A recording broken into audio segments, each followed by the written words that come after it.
Une visite qui semblait présager un accord d'armement entre Pyongyang et Moscou.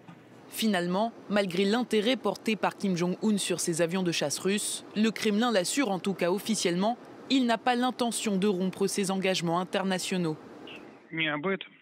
Aucun accord n'a été signé, qu'il s'agisse du volet militaire ou de tous les autres. Car officiellement, la Russie soutient les sanctions établies par l'ONU contre la Corée du Nord en 2006.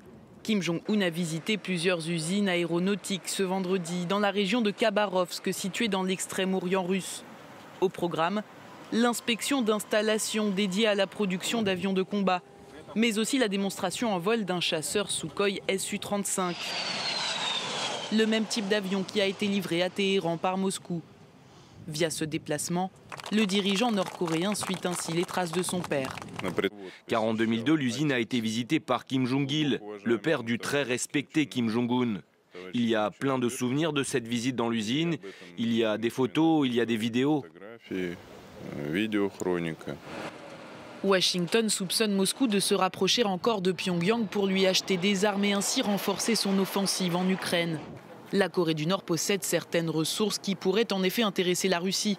Elle produit en grande quantité des armes conventionnelles et dispose d'importants stocks de matériel soviétique. Pyongyang pourrait de son côté bénéficier de pétrole russe, mais aussi d'un accès à des technologies spatiales.